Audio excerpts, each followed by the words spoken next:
ወይ ያገር ያለ መንግስት ያለ ያገር ያለ መንግስት ያለ እቱና አንችላል እንዳይመጡ እሪ ነው የምለው። የመንግስት ወታደር እንዲመጣልኝ። ተመለስ ክምሩ ተመለስ። በቃ ወደዛ ሄዷል። ይዣቸው ልሂድ እኔ ወታደር ነኝ። ላባረው ክምሩን። ኧረ ከባድ ሌባ ከባድ እዚህ እየገባ ከፍሪጅ ውስጥ የመጣልኝን እርጎ እየወጣ አዳይ ቁጭ እያለ እየጠጣ ሲሄድ ደግሞ እዚህ ጓሮ መኝታ ቤት ሰርቼ እዚህ ሆናለሁ አለ። ጭራሽ እዚህ ሌባ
አሰላሙ አለይኩም ወራህመቱላሂ ወበረካቱ። ድና የተወደዳችሁ የተከበራችሁ የቻናሌ ቤተሰቦች ሰላም እንዴት ናችሁ? አላችሁልኝ? እኔ ያለው ሰላም ነኝ። ሰላምና ፍቅር አንድነት ለሁላችሁም ተመኘሁላችሁ ቤተሰቦቼ።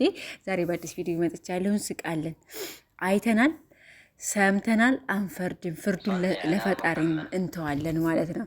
ዛሬ በአዲስ ቪዲዮ መጥቻለሁ። በተለያዩ ልጆች ላይ መጥቻለሁ። እንግዲህ እንደምታዩት የተለያዩ የድብደባ አይነቶችን ያልቀመሰ ቦክስ የለም፣ በየቦታው ላይ አላችሁ። እንግዲህ ትመለከታላችሁ። እነ ሩታ ቤትም አለ፣ እነ አብርሃም ቤትም አለ፣ እነ ረሙ ቤትም አለ፣ እነ ዳኒ ቤትም አለ፣ እነ ሀሰንም ቤት አለ። የሌለበት ቦታ የለም። እኔ እንጃ ኢትዮጵያ ምድር ላይ ህግ የለም ነው ወይንስ እናንተን ከህግ በላይ ናችሁ?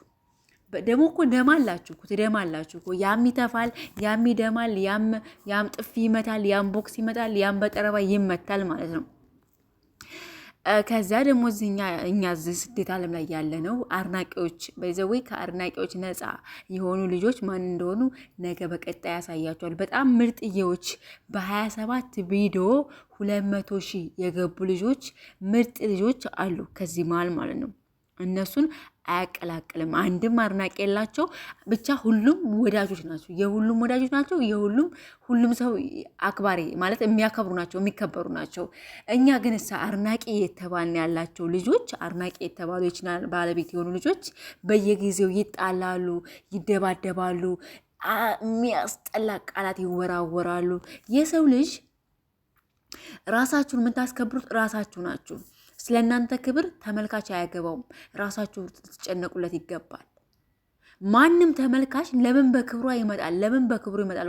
እናንተ ትርፍ ዱቄት ናችሁ። ባይዘው አድናቂ ትርፍ ዱቄት ነው። ከኔ በላይ ማንም የለ። እኔ ራሴ ነኝ። ስለ ክብሬም፣ ስለ ማንነቴም፣ ስለ ምንነቴም የምጨነቀው።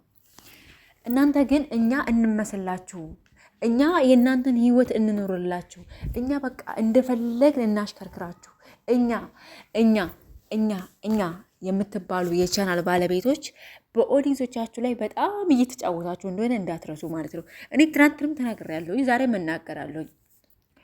እየሳቃችሁ የገዛችሁትን ቃሪያ እያለቀሳችሁ ነው የምትበሉት። እንደዚህ እየሳቃችሁ በኦዲየንስ ሙድ እየያዛችሁ እየሰራችሁ ያላችሁ ሰዎች ነገ ከነገ ወዳ እንደዛ አይቀጥልም።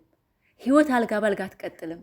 የዛሬ ከፍታችሁን፣ የዛሬ መታጀባችሁን፣ የዛሬ ጋጋታችሁን አይታችሁ ነገ ባዶ ስትሆኑ በይቅርታ እንኳን የማይመለስ ኦዲየንስ ነው የሚሆነው። ያኔ ነብር ነው የሚሆነው። ጠብቁ። በየጊዜው መታችሁ ሰው ማስደንገጥ በየጊዜው። በዛ ደግሞ ይሄ ጠረባ ደም እንዴ አደመኝ እኮ አየህ አደመኝ እኮ ደመኝ እኮ ምን ይሆንሽ ነው? ህግ የለም እንዴ እናንተ የምታስተምሩ ምንድን ነው? ስለ ህግ ጥሰት፣ ስለ ጉልበተኝነታችሁን እንዲታይላችሁ ነው? እሺ ከዛም ደግሞ ይመጣል አፈቀርኳት። እሺ ከሌላ የሆነ ፒፕል ይመጣል፣ ኮሚኒቲ ላይ ይለጠፋል ማስታወቂያ፣ ተጣመሩ ይመጣል። አንዱ ተጣመሩ፣ እነዚህ ልጆች እናጣምራቸው፣ አጣምሯቸው። ህይወት በጋጋታ እኮ አይሆንም። ትዳር በጋጋታ አይሆንም። ጓደኝነት በጋጋታ አይኖርም። ትዳርም የፈጣሪ ስጦታ ነው። ጓደኝነትም የፈጣሪ ስጦታ ነው። ምርጫ አይደለም። የተሳሳተ ነው። ማንም ሰው የመረጠውን አይኖርም። የታዘዘለትን ነው የሚኖረው። ማን ነው የታዘዘላችሁን? እናንተ በውበት ተማርካችሁ የምትመርጧት ሴት ምናልባት ለእናንተ ያልተጻፈች ትሆናለች። እናንተ በውበት ተማርካችሁ የመረጣችሁት ወንድ ምናልባት እናንተ ትርፋችሁ ልፋት ብቻ ሊሆን ይችላል። አልተጻፈላችሁም። ካልተጻፈላችሁ ትርፋችሁ ልፋት ነው፣ ጊዜያችሁ ማባከን ነው። በጊዜያችሁ ማባከን በስተጀርባ የሌሎችንም ሰዎች ሞራል መግደል ነው፣ መስበር ነው። የሰዎችን ልብ መስበር በጣም ከባድ ነው። የሰው ልጅ ልብ መጠገን እንጂ መስበር በጣም ቀላል ነው። ለእናንተ እንደዚህ እየገባችሁ እየወጣችሁ የ15 ደቂቃ የ10 ደቂቃ ቪዲዮ ከሰው ልጅ አፍ የማይወጣ ቃላት ትወራወራላችሁ፣ ትገፈታተራላችሁ። ሴቱም እንደ ሴት አትከበርም፣ ወንዱም እንደ ወንድ አይከበርም።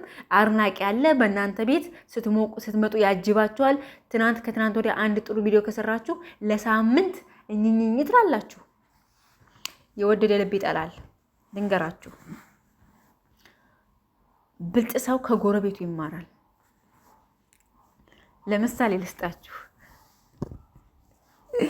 እንደ መልካም ሰሪዎች ተብለው በሚመጡ ሰዎች በዙሪያቸው በጣም ሲንጫጩ ነበር። አሁን የት ናቸው? የሉም። እንዴ እነሱ ኧረ ይሰርቃሉ እኮ እነሱ ኧረ ስልክ አያነሱም እኮ እነሱ ኧረ በጭራሽ ንቄታቸው ስማችሁ ይበዛል። እንዴት ተከበራችሁ እንደመጣጣችሁ 20 ሺህ ላይ 10 ሺህ ላይ 30 ሺህ ላይ 40 ሺህ ላይ ያላችሁ ያኔ ለኦዲንስ ያላችሁ ክብር፣ እንክብካቤ ያላችሁ ትህትና እንዴት እንደሆነ ያን ነገር ባትረሱት። የሰው ልጅ ይለወጣል እኮ ደስ ይላል። መለወጣችሁ ያስደስተናል እኮ ግን በኦዲንስ ላይ አይደለም መለዋወጥ።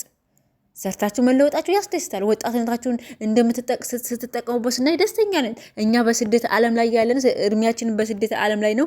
በሀገራችን ላይ ሰርተን መለወጥ እየቻል በስደት ዓለም ላይ ነው። ያ ደግሞ የኛ ልፋት አይደለም፣ የፈጣሪ ትእዛዝ ነው። ፈጣሪ ወዶና ፈቅዶ ሰጥቷችሁ ፈጣሪ ሲወዳችሁ በሰው ያስከብባችኋል። ሰው በሰው ክብብ ብላችሁ ፍቅር ተሰጣችሁ። መጀመሪያ እንደሰጣችሁት እንዴት ተቀበላችሁት? ያ በዛ መልኩ ብትቀጥሉ ነበረ የሚጠቅማችሁ። አሁን ላይ 100 ሺህ ገባችሁ፣ ከ50 ሺህ በላይ ከሆናችሁ ኦዲየንስን እንደ ፌስታል ነው የምታፈነዱበት፣ የምትረግጡት እንደ ፌስታል። የለም አሰሙ፣ ፊሽካ ነው የምትነፉበት። ትምህርት የእናንተ ትምህርታችሁ ምንድን ነው የምታስተምሩት?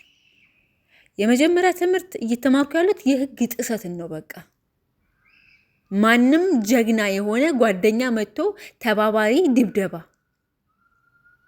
ሲቀጥል ደግሞ ማንም ሴት የተወለደችበትን ቤተሰቦቿን ማህበረሰቧን ጥሳ ወንድ ልጅ ላይ ያላት ነገር ሙሉ በሙሉ ፓወሯን መጠቀም፣ እሱን ለኔ ማድረግ፣ እሱን እንዲህ ባህልን መጣስ ይመጣል። አንዴ 2 3 4 የተለያዩ እንክብካቤ ያሳያታል። ወይ እሷ ትጠይቃለች ወይ እሱ ይጠይቃል። ወይንም የሆነ ነገር እባካችሁ አሳምኑልኝ ወድጄዋለሁ፣ እንደነ ናዲና እንደነ ሚፍታህ ለምሳሌ ወድጄዋለሁ አይረዳኝም። አሁን በ3ኛው በ4ኛው በ5ኛው በ6ኛው አመጣችና አስደበደበችው ማለት ነው። ነገም እሱ ሌላ ቀጥሎ ደግሞ ያስደበድባታል። በዛ ሀያት ላይ ነው ያላችሁት። ስታውን ግን እንደ መሀይብ እየቆጠራችሁ እንደሆነ ሳስታችኋል። እኛ ወደናችሁ ነው እንጂ አልተወለድናችሁም። እናንተ እንደወደድናችሁ እናንተን እርግፍ አድርገን መተውና መጣል እንደምንችል እንዳትረሱ ለማለት ያክል ነው። ሌላው ሲቀጥል አንድ ታዋቂዎች በዙሪያችሁ ያላችሁን ትናንሽ ዩቲዩበሮች የሰፈራችሁ ልጆች ምናምን አታሳድጉም። ለምንድን ነው ችግራችሁ? አረብ ሀገር ያሉትን ልጆች ዞር ብላችሁ አታውም። ችግር የለውም። ደሞዝተኛ ነን እኛ። ኤክስትራ ሰዓት ነው የምንጠቀመው። ዋይፋይፉም ፍሪ ነው፣ ሁሉ ነገሩ ፍሪ ነው። ወንድሞቻችሁ እህቶቻችሁ በኢትዮጵያ ምድር ላይ እንደናንተ ተጨናንቀው በካሜራ ማጣት፣ በተለያዩ የስልክ መቀረጻ ማጣት፣ በተለያዩ ችግር ውስጥ ነው ያሉ ወንድሞቻችሁን አይናችሁ እያየ ጆሮአችሁን እየሰማ ልክ እንዳልሰማ ልክ እንዳላየ ጆሮ ዳባ ልበስ ብላችሁ የምታልፉትስ የሚከፍላቸው ጎግል ነው። ምን ለመሆን ነው? አንዳንዶቻችሁ ናችሁ። እውነት ለመናገር በዚሁ አጋጣሚ አንድ ሰው ማርነቅ እፈልጋለሁ። ምንም ወደ ኋላ አይልም። ትውልዶች በቻለው አቅም የስራ ሞራል ያላቸው ልጆች በቻለው አቅም የራሱን አሻራ እያሳረፈ የሚሄድ ልጅ አለ። እሱንም ስሙን አልጠራም፣ እናንተ ራሳችሁ ታውቁታላችሁ። ሌሎቻችሁሳ እንዴት ናችሁ? ያከበራችሁን የወደዳችሁን ኦዲንስ አዙራችሁ የምትረግጡት የበላችሁበትን ወጭት የበላችሁበትን ሳህን